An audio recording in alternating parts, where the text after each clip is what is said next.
Chers étudiants, mesdames, messieurs, bonjour.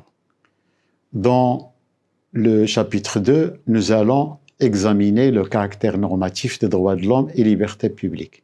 La question du respect des droits de l'homme et libertés publiques s'inscrit dans le cadre de la nouvelle orientation de la responsabilité internationale de l'État, fondée sur un postulat qui dépasse l'ordre juridique interne en faveur de l'existence d'une communauté internationale ayant des intérêts communs à protéger et à garantir les droits fondamentaux de l'homme en toutes circonstances.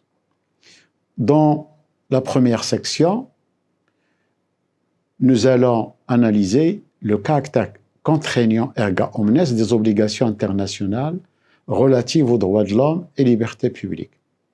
L'arrêt Barcelona Traction de la Cour internationale de justice du 5 février 1970 est le premier texte qui a introduit la notion d'obligation erga omnes ou contraignante en droit de l'homme.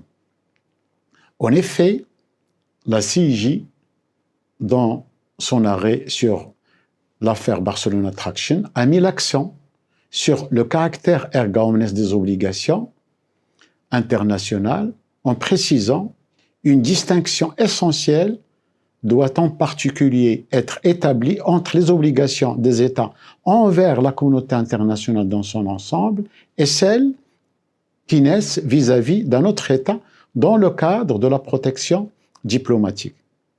La CIJ distingue des obligations diplomatiques bilatérales classiques fondées sur le principe de la réciprocité de celles contraignantes ou erga omnes qu'un État envers la communauté internationale dans son ensemble, telles que l'interdiction des violations graves des droits de l'homme, exemple le génocide, la discrimination raciale, l'esclavage, etc.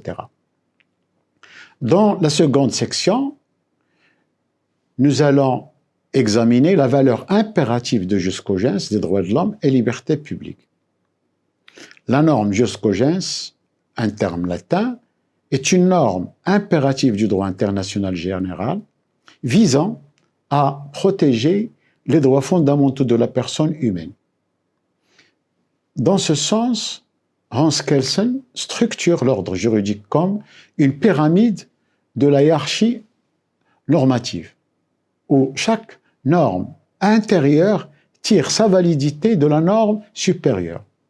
Ceci explique pourquoi les normes modifiables ou complémentaires, la Constitution, les lois, les règlements, etc., ont un rapport de subordination et pas d'opposition avec les normes impératives des conventions internationales des droits de l'homme.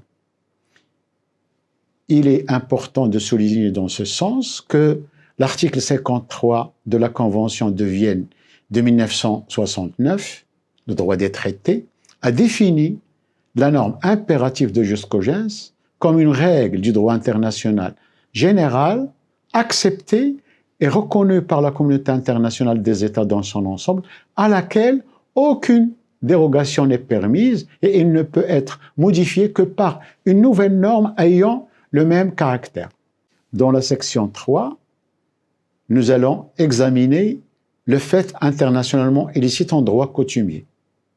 En 2001, la Commission du droit international a adopté un texte fondamental relatif à la responsabilité de l'État pour faits internationalement illicites. L'article 1er de ce code définit le fait internationalement illicite de l'État est une atteinte des droits humains qui engage sa responsabilité internationale.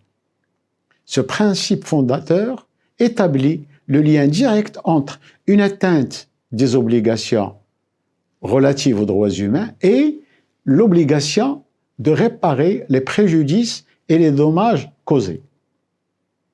Dans ce contexte, les atteintes des droits de l'homme telles que la torture, la détention arbitraire, les condamnations prononcées sans aucun jugement préalable constituent des faits internationalement illicites et nécessitent la réparation des dommages causés. Chers étudiants, mesdames, messieurs, cette vidéo touche à sa fin. Je vous remercie pour votre aimable attention et vous donne rendez-vous au prochain